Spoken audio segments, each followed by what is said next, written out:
आज आपण एका अशा विषयावर बोलणार आहोत जो थेट तुमच्या आत्मसन्मानाशी म्हणजेच तुमच्या स्वाभिमानाशी जोडलेला आहे. हा व्हिडिओ सुरू करण्यापूर्वी मी तुम्हाला एक छोटासा प्रश्न विचारतो. शांतपणे विचार करा आणि स्वतःला प्रामाणिकपणे उत्तर द्या. कधी तुमच्यासोबत असं घडलंय का की तुम्ही एखाद्या व्यक्तीसाठी स्वतःचा विचार न करता धावून गेलात, त्याला हवी ती मदत केली, पण जेव्हा तुम्हाला त्याची गरज होती तेव्हा त्याने तुमच्याकडे साफ दुर्लक्ष केलं? कधी असं झालंय का की 4 लोकांमध्ये तुमच्या मताला कोणी किंमतच दिली नाही? किंवा एखाद्या नात्यात, मग ते मैत्रीचं असो वा प्रेमाचं, तुम्ही समोरच्याला खूप जास्त मान दिला, पण बदल्यात तुम्हाला फक्त अपमान, दुर्लक्ष किंवा गृहीत धरणं मिळालं? जर या प्रश्नांमध्ये तुम्हाला तुमची कहाणी दिसत असेल तर आजचा हा ऑडिओबुक सारांश फक्त आणि फक्त तुमच्यासाठी आहे. कारण आज आपण the art of self respect या जगप्रसिद्ध पुस्तकाचा सखोल मराठी सारांश समजून घेणार आहोत. मित्रांनो, या जगात एका गोष्टीचा नियम फार पक्का आहे. जोपर्यंत तुम्ही स्वतःची किंमत करत नाही तोपर्यंत हे जग तुमची किंमत कधीच करणार नाही. आपल्यापैकी बरेच जण एका भ्रमात जगत असतात. आपल्याला वाटतं की आपण लोकांसोबत जितकं चांगलं वागू, जितकं त्यांच्यासाठी स्वतःला झिजवू, तितकाच ते आपला आदर करतील. पण मानसशास्त्र याच्या अगदी उलट सांगतं. जेव्हा तुम्ही कोणासाठीही हवी तेव्हा, हव्या त्या, नको त्या गोष्टीला हो म्हणत उपलब्ध राहता, तेव्हा नकळत तुम्ही स्वतःच्या हाताने तुमचा आदर कमी करत असता. पण नेमक्या अशा कोणत्या चुका आहेत ज्या आपण रोजच्या आयुष्यात नकळत करतो? का काही लोकांना समाजात, ऑफिसमध्ये किंवा कुटुंबात खूप मान मिळतो आणि का काही लोकांना सतत उपेक्षित राहावं लागतं? आदर हा मागून मिळत नसतो, तो कमावला जातो. आणि तो कसा कमावायचा याचे काही कडेकोट नियम या पुस्तकात सांगितले आहेत. पुढच्या 30 ते 35 मिनिटात आपण अशा 9 महत्त्वाच्या मुद्द्यांवर प्रकाश टाकणार आहोत जे तुमचे डोळे उघडतील. हा व्हिडिओ फक्त ऐकण्यासाठी नाही, तर तुमच्या आयुष्याला एक नवीन दिशा देण्यासाठी आहे. जर तुम्हालाही असं वाटत असेल की समाजानं, मित्रांनी आणि जवळच्या लोकांनी तुमचा आदर केला पाहिजे, तर हा व्हिडिओ शेवटपर्यंत अगदी मनापासून ऐका. चला तर मग या प्रवासाला सुरुवात करूयात आणि समजून घेऊयात स्वाभिमानाची खरी कला. भाग 1. तुम्ही नेहमी उपलब्ध राहता का? मित्रांनो, अर्थशास्त्राचा एक सरळ आणि साधा नियम आहे. ज्या गोष्टीचा पुरवठा बाजारात जास्त असतो तिची किंमत नेहमी कमी होते. हाच नियम मानवी स्वभावाला आणि आपल्या नातेसंबंधांना सुद्धा तंतोतंत लागू होतो. ज्याला मानसशास्त्रात द सायकॉलॉजी ऑफ अवेलेबिलिटी असं म्हणतात. तुम्ही कधी विचार केला आहे का की सोन्याची किंमत एवढी जास्त का आहे? कारण सोने दुर्मिळ आहे. ते सहज कुठेही रस्त्यावर पडलेले मिळत नाही. याउलट पाणी आपल्यासाठी जीवन आहे.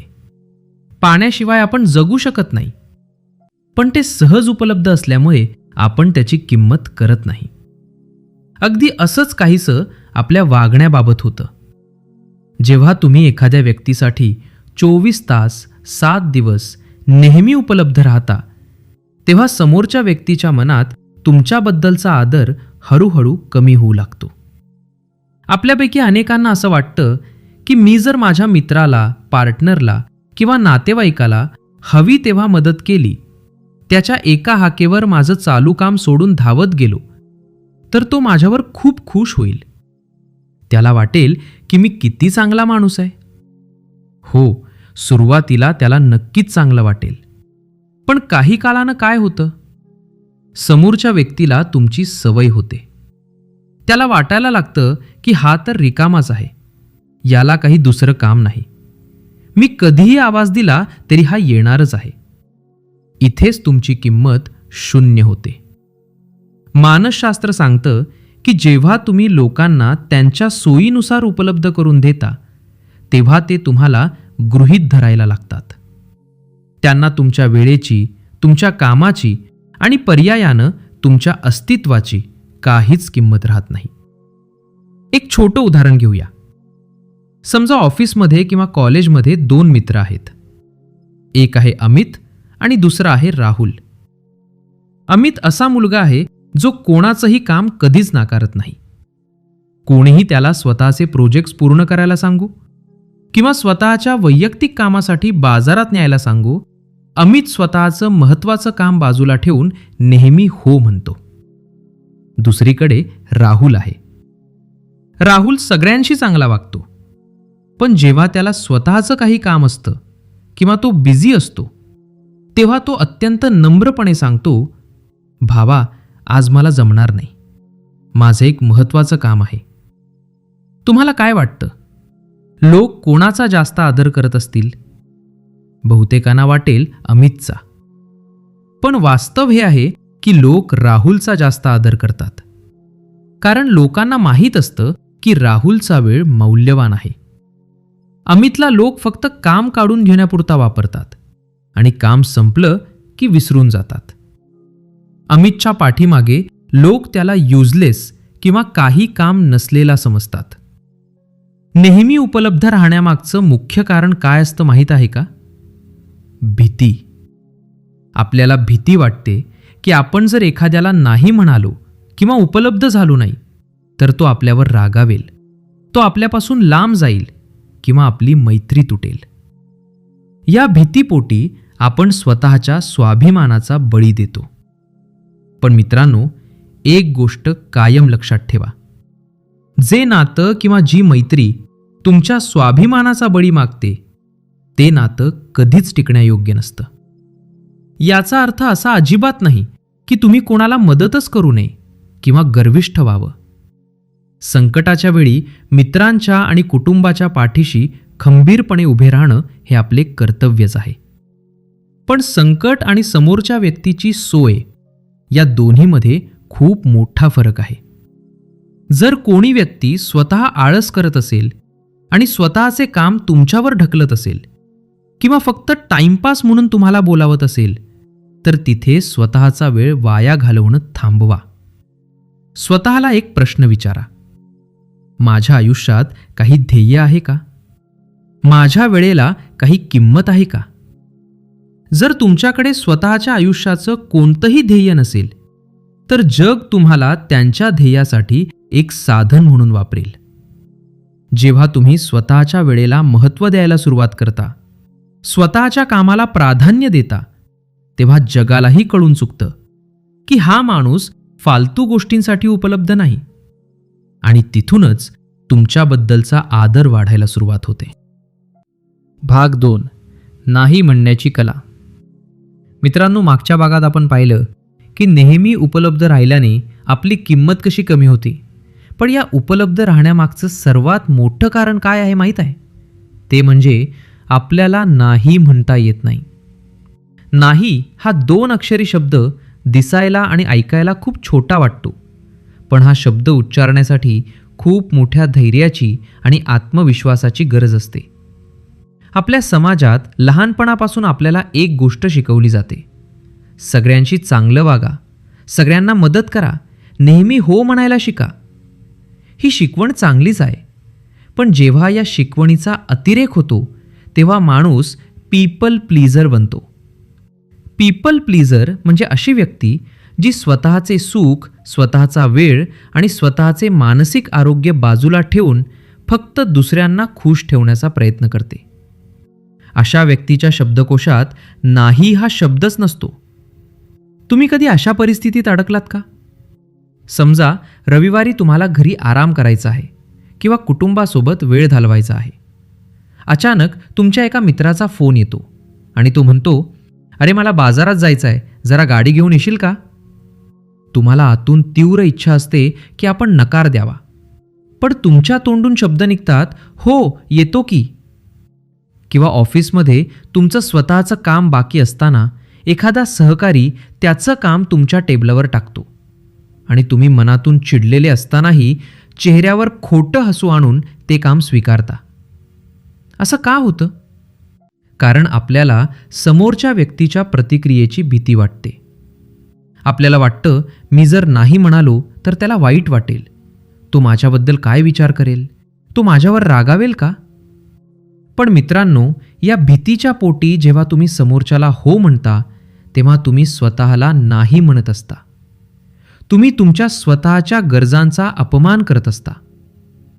The art of self respect या पुस्तकाचं लेखक सांगतात की जो माणूस योग्य वेळी आणि योग्य ठिकाणी नाही म्हणू शकत नाही, त्या माणसाच्या होला देखील बाजारात काही किंमत उरत नाही. विचार करा, जर तुम्ही प्रत्येक गोष्टीला हो म्हणत असाल तर तुमच्या होची काय व्हॅल्यू राहिली? लोकांच्या नजरेत तुम्ही एक असे व्यक्ती बनता ज्याला स्वतःची अशी कोणतीही ठाम मतं नाहीत, ज्याला कोणीही कशाही प्रकारे वळवू शकतं. जेव्हा तुम्ही चुकीच्या गोष्टींना किंवा तुमच्या वेळेचा अपव्यय करणाऱ्या गोष्टींना स्पष्टपणे नकार देता, तेव्हा तुम्ही जगाला एक स्पष्ट संदेश देत असता. तो संदेश असा असतो की माझ्या आयुष्यात माझ्या स्वतःच्या काही मर्यादा आहेत.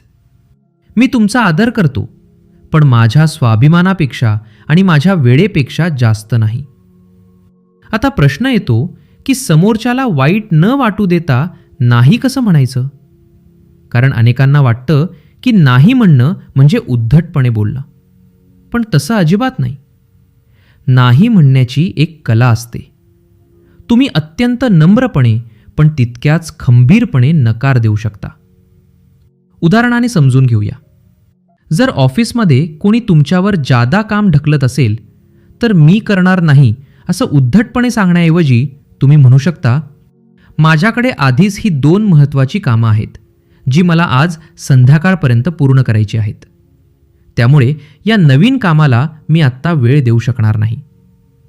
जर मित्राने सुट्टीच्या दिवशी कुठेतरी बाहेर जाण्यासाठी आग्रह केला आणि तुम्हाला जायचं नसेल तर तुम्ही म्हणू शकता, भावा, आज मला घरी काही महत्त्वाची वैयक्तिक कामं काढली आहेत, त्यामुळे आज मला जमणार नाही. आपण पुढच्या वीकेंडला प्लॅन करूया. या पद्धतीला सॉफ्ट रिजेक्शन म्हणतात. यामध्ये तुम्ही समोरच्या व्यक्तीचा अपमान करत नाही, तर फक्त तुमच्या परिस्थितीची जाणीव करून देता. जेव्हा तुम्ही अशा प्रकारे स्वतःच्या सीमा ठरवता, तेव्हा सुरुवातीला लोकांना थोडं नवल वाटेल. कदाचित काही जण नाराजही होतील, पण हळूहळू लोकांना समजेल की या माणसाला गृहीत धरता येत नाही. लोक तुमच्या वेळेचा आदर करायला लागतील. लक्षात ठेवा, स्वतःच्या सीमा ठरवणं हा स्वार्थीपणा नाही, तर तो आत्मसन्मान आहे. ज्या झाडाला कुंपण नसतं तिथून कोणीही गुरंढोरं आत शिरतात आणि झाड तुडवून जातात. तुमच्या आयुष्याचं कुंपण म्हणजे तुमची नाही म्हणण्याची ताकद आहे. हे कुंपण मजबूत ठेवा, तरच जग तुमच्या हद्दीचा आणि पर्यायानं तुमचा आदर करेल. भाग 3. स्वतःबद्दलची तक्रार आणि कमी आत्मविश्वास. मित्रांनो, मानसशास्त्रात एक अतिशय सुंदर आणि विचार करायला लावणारे वाक्य आहे. जग तुमच्याशी तसंच वागतं जसं तुम्ही स्वतःशी वागता. आपण बऱ्याचदा या गोष्टीकडे साफ दुर्लक्ष करतो. आपल्याला वाटतं की लोकांनी आपला आदर करावा, पण आपण स्वतः मात्र 4 लोकांसमोर स्वतःचीच लायकी कमी करत असतो. याला इंग्रजीत सेल्फ डेप्रिकेशन किंवा स्वतःला कमी लेखण्याची सवय म्हणतात. तुम्ही कधी अशा लोकांना पाहिले आहे का जे सतत स्वतःबद्दल तक्रारी करत असतात? किंवा कदाचित तुम्ही स्वतः तरी असं करत नाही ना? विचार करा, 4 मित्र एकत्र बसलेले असताना जर कोणी तुमचं कौतुक केलं की अरे तू हे काम खूप छान केलंस, तर त्यावर तुम्ही काय उत्तर देता? जर तुम्ही म्हणत असाल, अरे कुठे काय, ते तर नशिबाने झालं, बाकी मला यातलं काही एवढं खास जमत नाही, किंवा मी तर खूप सामान्य आहे रे, माझं नशीबच खराब आहे, तर तुम्ही नकळत स्वतःचा आदर कमी करत आहात. आपल्याला वाटतं की असं बोलून आपण आपली नम्रता दाखवत आहोत. लोकांना वाटेल की आपण किती डाऊन टू अर्थ आहोत. पण मित्रांनो, नम्र असणं आणि स्वतःला भिकारी किंवा कमकुवत दाखवणं यात जमीन अस्मानाचा फरक आहे. जेव्हा तुम्ही सतत लोकांसमोर स्वतःच्या कमतरता, स्वतःचे अपयश किंवा स्वतःचा गरिबीचा पाढा वाचता, तेव्हा सुरुवातीला लोक तुमच्याकडे सहानुभूतीनं पाहतील. पण काही काळानंतर त्यांच्या मनात तुमच्याबद्दलची आदराची भावना संपून जाईल आणि ते तुम्हाला एक बिचारा किंवा कमकुवत माणूस समजायला लागतील. आणि लक्षात ठेवा, जग कधीही बिचाऱ्या माणसाचा आदर करत नाही. The art of self respect या पुस्तकाचे लेखक म्हणतात की तुमची स्वतःबद्दलची प्रतिमा जशी असेल तशीच ती जगासमोर रिफ्लेक्ट होते. जर तुम्ही स्वतःलाच एक अपयशी, कुरूप, गरीब किंवा अडाणी माणूस समजत असाल तर जगाला काय गरज आहे तुम्हाला राजासारखी वागणूक देण्याची? स्वतःला कमी लेखण्याची ही सवय आपल्या बोलण्यातून आणि आपल्या शरीराच्या भाषेतून स्पष्ट दिसत असते. उदाहरणार्थ, काही लोक जेव्हा कोणाशी बोलतात तेव्हा ते सतत नजरा चोरतात. त्यांचे खांदे झुकलेले असतात. ते खूप हळू आणि घाबरत घाबरत बोलतात. जणू काही ते समोरच्या व्यक्तीचे मन जिंकण्यासाठी किंवा माफी मागण्यासाठीच बोलत आहेत. तुमच्या या अशा वागण्यामुळे समोरच्या व्यक्तीला लगेच कळून चुकतं की तुमचा आत्मविश्वास अत्यंत कमी आहे.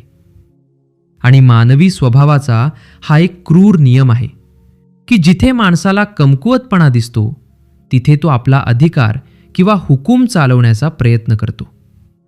जर तुम्हाला वाटत असेल की लोकांनी तुमचा आदर केला पाहिजे तर सर्वात आधी स्वतःबद्दल नकारात्मक बोलणं आत्ताच्या आत्ता बंद करा.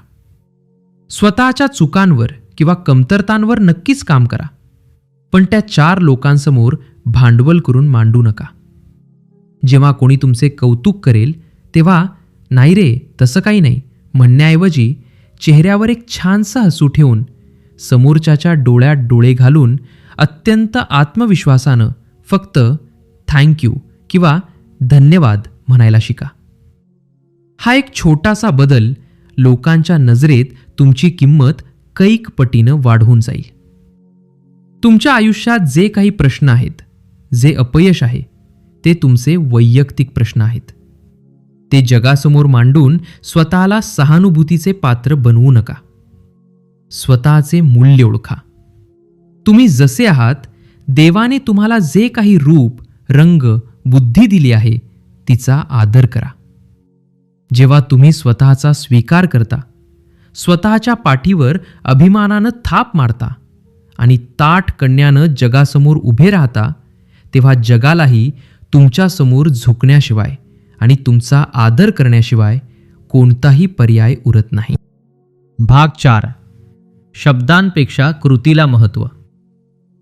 मित्रांनो, आपण समाजात वावरताना अनेकदा अशा लोकांना भेटतो जे बोलण्यात खूप हुशार असतात. ते जेव्हा बोलायला लागतात तेव्हा असं वाटतं की यांच्यासारखा ज्ञानी किंवा यांच्यासारखा कर्तबगार माणूस जगात दुसरा कोणीच नाही. ते मोठमोठ्या गप्पा मारतात, स्वतःच्या कर्तृत्वाचे गोडवे गातात आणि वेळ पडल्यास समोरच्याला अनेक आश्वासनही देऊन टाकतात. पण जेव्हा प्रत्यक्ष कृती करण्याची वेळ येते तेव्हा हे लोक तिथून गायब होतात किंवा काहीतरी कारणं सांगून हात झटकून मोकळे होतात. तुम्ही कधी अशा लोकांचा आदर करू शकता का? नक्कीच नाही. कारण मानसशास्त्र सांगतं की माणसाच्या शब्दांना वजन नसतं, तर त्या शब्दांमागे असलेल्या कृतीला वजन असतं. इंग्रजीत एक प्रसिद्ध म्हण आहे, actions speak louder than words. म्हणजेच तुमचे शब्द जे सांगू शकत नाहीत ते तुमची कृती जगाला दाखवून देते. The art of self respect या पुस्तकाचे लेखक एका गोष्टीवर खूप जास्त भर देतात. ते म्हणतात की जर तुम्हाला लोकांच्या नजरेत स्वतःचा आदर निर्माण करायचा असेल तर सर्वात आधी कमी बोलणं आणि जास्त करून दाखवणं ही सवय अंगी बाणवून घेतली पाहिजे. जेव्हा तुम्ही खूप मोठ्या मोठ्या गोष्टी बोलता पण तुमची कृती मात्र शून्य असते तेव्हा लोक सुरुवातीला तुमचे ऐकून घेतील, पण काही दिवसातच त्यांना समजून चुकेल की हा माणूस फक्त हवाई गप्पा मारणारा आहे. हळूहळू लोक तुमच्या बोलण्याकडे दुर्लक्ष करायला लागतात आणि समाजात तुमचे हासे होते. आपल्या रोजच्या आयुष्यातली काही छोटी उदाहरणं पाहूया. समजा तुम्ही तुमच्या मित्राला वचन दिले की मी उद्या सकाळी बरोबर 7 वाजता तुला स्टेशनवर भेटायला येईन, पण दुसऱ्या दिवशी तुम्ही 9 वाजेपर्यंत झोपून राहता आणि मित्राचा फोन आल्यावर सांगता, अरे भावा जरा उशीर झाला रे. किंवा तुम्ही ऑफिसमध्ये बॉसला सांगता की हे प्रोजेक्ट मी आज संध्याकाळपर्यंत कोणत्याही परिस्थितीत पूर्ण करेन, आणि संध्याकाळी काहीतरी निमित्त काढून काम अपूर्ण ठेवता. कदाचित तुम्हाला वाटेल की ही खूप छोटीशी गोष्ट आहे, यानं काय फरक पडतो. पण मित्रांनो, या छोट्या छोट्या चुकांमुळे तुमची विश्वासार्हता धोक्यात येते. समोरच्या व्यक्तीच्या सबकॉन्शियस माइंडमध्ये एक संदेश जातो की या माणसाच्या शब्दाला काही किंमत नाही, हा जे बोलतो ते कधीच करत नाही, आणि ज्या माणसाच्या शब्दावर जग विश्वास ठेवू शकत नाही त्या माणसाचा आदर करणं जग कधीच सोडून देतं. जर तुम्ही एखाद्याला शब्द दिला असेल, मग तो शब्द कितीही छोटा का असेना, तो पूर्ण करण्यासाठी प्राणाची बाजी लावा.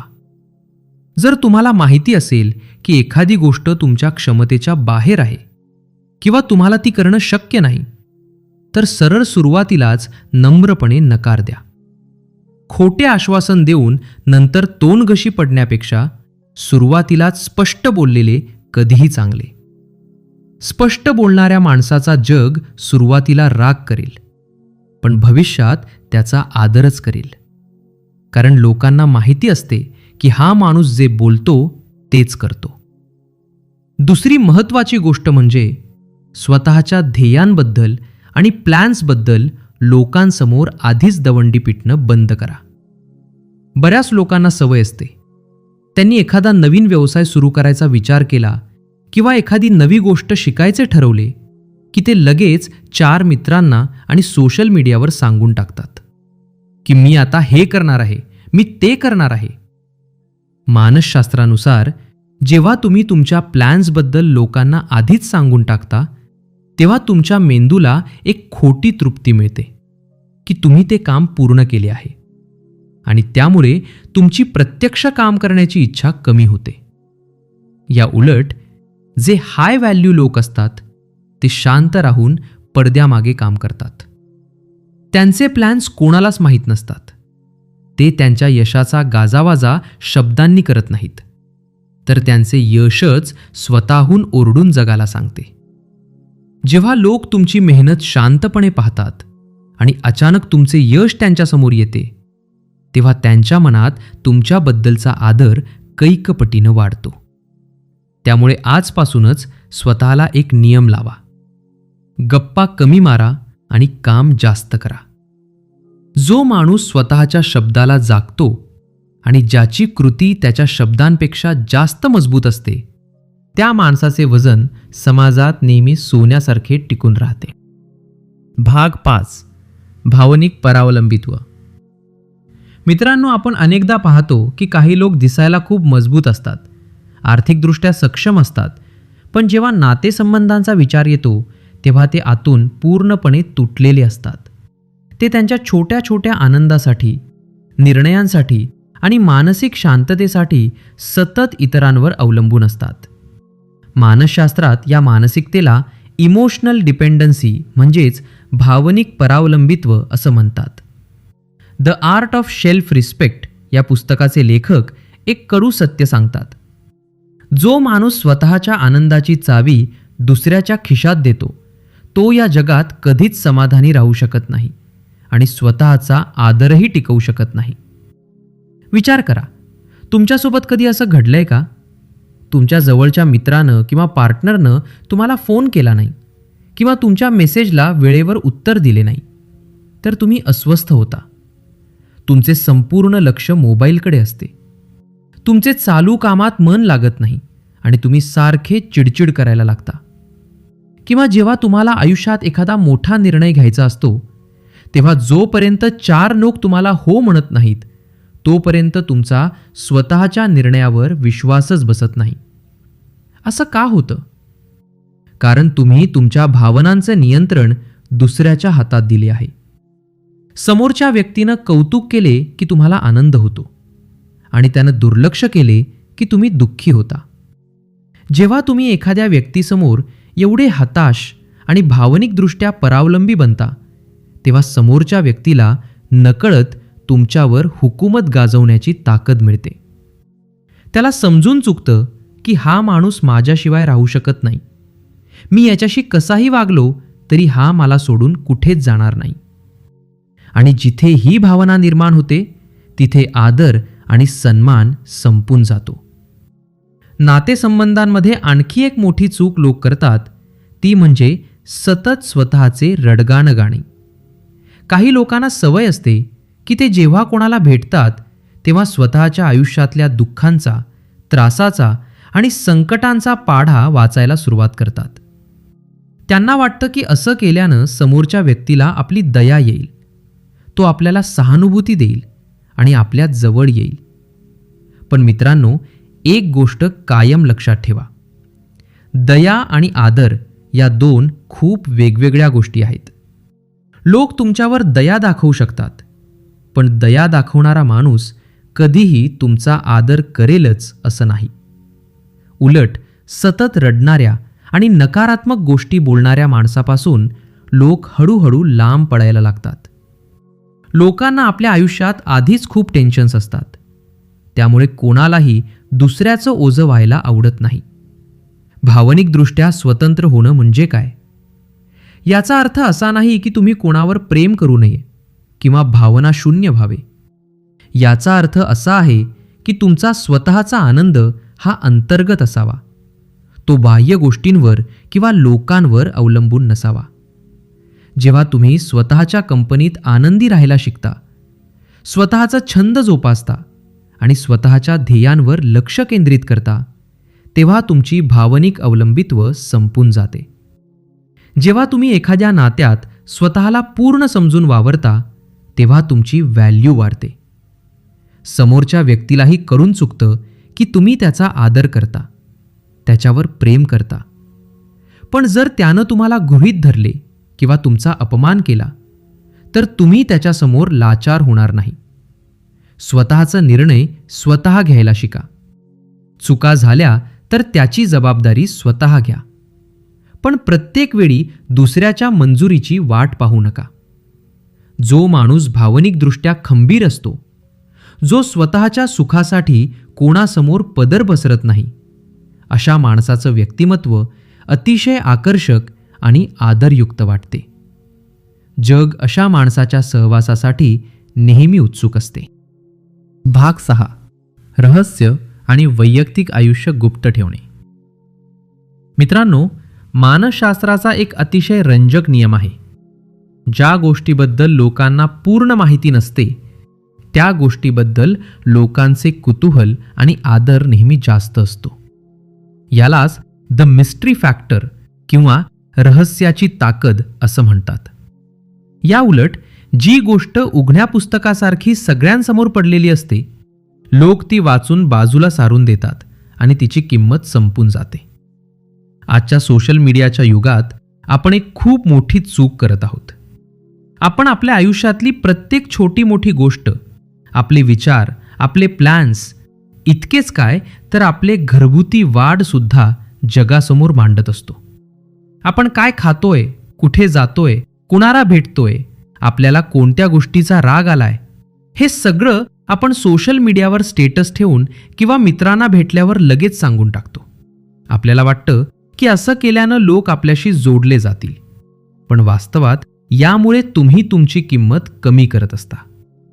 The art of self respect या पुस्तकाचे लेखक म्हणतात की जो व्यक्ती आपल्या भावना आणि आपले वैयक्तिक आयुष्य प्रत्येकासमोर उघडे करतो, तो लोकांच्या नजरेत खूप प्रेडिक्टेबल बनतो. प्रेडिक्टेबल म्हणजे लोकांना आधीच माहीत असतं की हा माणूस काय विचार करतोय, हा पुढे काय करणार आहे आणि याला कसं मॅनिप्युलेट करायचं. जेव्हा तुम्ही लोकांसमोर पूर्णपणे उघडे पडता, तेव्हा लोकांच्या मनातली तुमच्याबद्दलची भीती आणि आदर दोन्ही नाहीसे होतात. एक साधं उदाहरण घ्या. समजा तुम्ही एका सिनेमाला गेलात. त्या सिनेमाची कथा काय आहे, शेवटी काय होणार आहे, हे जर तुम्हाला पहिल्याच 5 मिनिटात कळलं तर तुम्ही तो सिनेमा पुढचे 3 तास लक्ष देऊन पाहाल का? अजिबात नाही. कारण त्यातलं कुतूहल संपलेलं असतं. अगदी असंच आपल्या व्यक्तिमत्वाचं आहे. जर तुम्ही पहिल्याच भेटीत तुमच्या आयुष्याची पूर्ण कहाणी, तुमच्या कमजोरी, तुमचे अपयश आणि तुमचे पुढचे प्लॅन्स समोरच्याला सांगून टाकले, तर समोरच्या व्यक्तीला तुमच्यात काहीच रस उरत नाही. विशेषतः तुमच्या 2 गोष्टी तुम्ही नेहमी गुप्त ठेवल्या पाहिजेत. 1. तुमचे पुढचे ध्येय किंवा प्लॅन्स. तुम्ही भविष्यात काय करणार आहात, कोणता बिझनेस सुरू करणार आहात किंवा काय शिकणार आहात, हे जोपर्यंत पूर्ण होत नाही तोपर्यंत कोणालाही सांगू नका. 2. तुमच्या कमजोरी किंवा उणीवा. तुमच्या घरात काय चालू आहे, तुमच्याकडे पैशांची किती चणचण आहे किंवा तुम्हाला कोणत्या गोष्टीची भीती वाटते, हे 4 लोकांसमोर बोलू नका. कारण आज जे तुमचे मित्र आहेत, उद्या जर त्यांच्याशी तुमचे वाद झाले तर ते याच कमजोरींचा वापर करून तुमच्यावर वार करू शकतात. हा व्हॅल्यू लोकांचं एक वैशिष्ट्य असते. ते नेहमी शांत राहतात. ते सगळ्यांचं ऐकून घेतात, पण स्वतःबद्दल खूप कमी बोलतात. ते जेव्हा बोलतात तेव्हा मोजकेच आणि महत्त्वाचे बोलतात. त्यामुळे जेव्हा जेव्हा ते तोंड उघडतात तेव्हा लोक त्यांचे शब्द खूप गांभीर्यानं आणि आदरानं ऐकतात.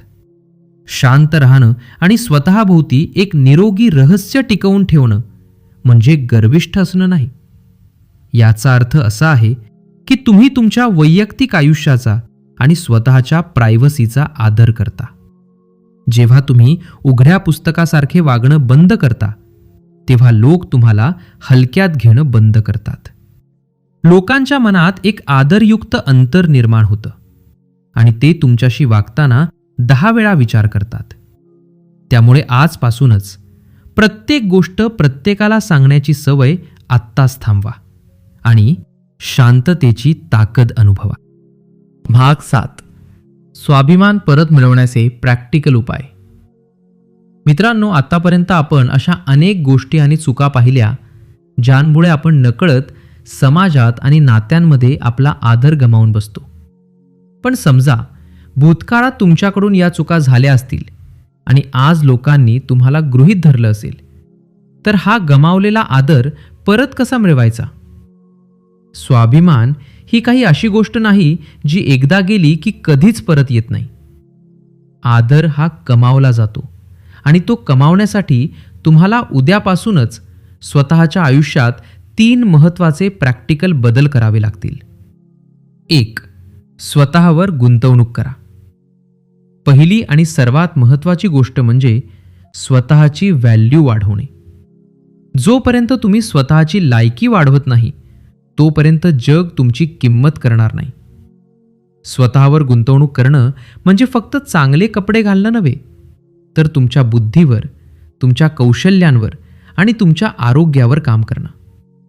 नवीन गोष्टी शिका, अशी कौशल्य आत्मसात करा ज्यांमुळे तुमची आर्थिक प्रगती होईल. जेव्हा तुम्ही तुमच्या क्षेत्रात हुशार बनतात, जेव्हा तुम्ही आर्थिकदृष्ट्या सक्षम आणि स्वतंत्र होतात, तेव्हा लोकांचा तुमच्याकडे पाहण्याचा दृष्टिकोन बदलतो. एका यशस्वी आणि स्वतःच्या पायावर उभे असलेल्या माणसाला गृहीत धरण्याची हिंमत कोणीच करत नाही. 2. तुमच्या वेळेला सोन्याची किंमत द्या. आजपासूनच फालतू गोष्टींसाठी आणि फालतू लोकांसाठी 24 तास उपलब्ध राहणं पूर्णपणे बंद करा. जेव्हा तुम्हाला कोणीही अचानक कुठेतरी बोलावेल तेव्हा आपले महत्त्वाचे काम सोडून धावत जाऊ नका. लोकांना समजू द्या की तुमचा वेळ वहिनामूल्य नाही. जेव्हा तुम्ही स्वतःच्या कामाला, ध्येयाला आणि अभ्यासाला प्राधान्य देता तेव्हा लोकांना कळून चुकते की या माणसाचे आयुष्य रिकामे नाही, याच्या वेळेला काहीतरी किंमत आहे. जर समोरची व्यक्ती तुमच्या वेळेचा आदर करत नसेल, तुम्हाला तासनतास ताटकळत ठेवत असेल, तर अशा ठिकाणी थांबणं सोडून द्या. 3. नो कॉम्प्रोमाइज झोन तयार करा. नातेसंबंधांमध्ये किंवा मैत्रीमध्ये तडजोड करणं एका मर्यादेपर्यंत ठीक असते, पण ती तडजोड जर तुमच्या स्वाभिमानाचा बळी घेत असेल तर तिथेच थांबायला शिका. स्वतःसाठी काही कडक नियम बनवा, ज्याला आपण नो कॉम्प्रोमाइज झोन म्हणू शकतो. उदाहरणार्थ, जर कोणी 4 लोकांसमोर माझा अपमान करत असेल तर मी तिथे हसून दुर्लक्ष करणार नाही. मी तिथून निघून जाईन. किंवा जर कोणी माझ्या पाठीमागे माझी निंदा करत असेल तर मी त्या व्यक्तीशी पुन्हा कधीही जवळीक साधणार नाही. जेव्हा तुम्ही स्वतःच्या या मर्यादा स्पष्ट ठेवता आणि कोणी त्या ओलांडल्यास खंबीरपणे पाऊल उचलतात, तेव्हा जगाला समजते की या माणसाशी खेळणं सोपे नाही. मित्रांनो, गमावलेला आदर एका दिवसात परत मिळत नाही. यासाठी तुम्हाला रोज स्वतःच्या वागण्यातून, कृतीतून लोकांना दाखवून द्यावे लागेल की तुम्ही आता बदलला आहात. सुरुवातीला तुमच्यातले हे बदल पाहून लोक कदाचित म्हणतील की हा खूप गर्विष्ठ झाला आहे किंवा याच्यात खूप इगो आला आहे. पण या गोष्टींकडे पूर्णपणे दुर्लक्ष करा. कारण जे लोक तुम्हाला वापरून घेत होते त्यांची सोय आता बंद झाल्यामुळे ते असे बोलणारच. शांत रहा, स्वतःवर काम करत रहा. कारण तुमचे यश आणि तुमचा स्वाभिमान हीच लोकांना दिलेले सर्वात मोठे उत्तर असेल. मित्रांनो, आज आपण the art of self respect या ऑडिओबुक सारांशाच्या अगदी शेवटच्या टप्प्यात आलो आहोत. या संपूर्ण प्रवासात आपण एकच गोष्ट शिकलो की स्वाभिमान ही बाजारात विकत मिळणारी वस्तू नाही किंवा ती कोणाकडे मागून मिळणारी भीक नाही. स्वाभिमान हा स्वतःच्या आतून निर्माण करावा लागतो आणि आपल्या रोजच्या वागण्यातून तो कमवावा लागतो. आयुष्यात एक गोष्ट नेहमी लक्षात ठेवा, लोकांना गमावण्याची भीती कधीच बाळगू नका, पण लोकांना खुश ठेवण्याच्या नादात स्वतःचा स्वाभिमान गमावणार नाही याची भीती नेहमी बाळगा. जर तुम्ही स्वतःची किंमत ठेवली तर हे जग ही तुमची कदर करेल. मला पूर्ण विश्वास आहे की आजच्या या 30 ते 35 मिनिटांच्या ऑडिओबुकने तुमच्या विचार करण्याची पद्धत नक्कीच बदलली असेल. आज आपण जे 9 महत्त्वाचे मुद्दे पाहिले त्यापैकी अशी कोणती चूक आहे जी तुमच्याकडून नकळत होत होती, आणि उद्यापासून तुम्ही स्वतःमध्ये कोणता बदल करणार आहात हे मला कमेंट बॉक्समध्ये नक्की लिहून सांगा. तुमच्या कमेंट्स वाचायला मला नक्कीच आवडेल. जर तुम्हाला हा ऑडिओबुक सारांश मनापासून आवडला असेल, यातून काहीतरी नवीन शिकायला मिळालं असेल, तर या व्हिडिओला एक लाईक नक्की करा. तुमच्या एका लाईकनं आम्हाला अशाच प्रकारचा नवनवीन आणि दर्जेदार कंटेंट बनवण्यासाठी खूप मोठी प्रेरणा मिळते. हा व्हिडिओ तुमच्या अशा मित्रांसोबत किंवा जवळच्या लोकांसोबत नक्की शेअर करा ज्यांना स्वतःचा आत्मविश्वास आणि स्वाभिमान वाढवण्याची गरज आहे. आणि हो, जर तुम्ही अजूनही आपल्या बुकपीडिया मराठी चॅनलला सबस्क्राईब केलं नसेल तर आत्ताच सबस्क्राईब करा आणि शेजारील बेल आयकॉनवर क्लिक करा, जेणेकरून येणाऱ्या अशाच अप्रतिम ऑडिओबुक्सचे अपडेट्स तुमच्याकडून कधीच मिस होणार नाहीत. स्वतःचा आदर करा, स्वतःवर काम करत राहा आणि राजासारखं जगा. पुन्हा भेटूया अशाच एका नवीन ज्ञानवर्धक आणि जीवन बदलून टाकणाऱ्या ऑडिओबुक सारांशामध्ये. तोपर्यंत धन्यवाद.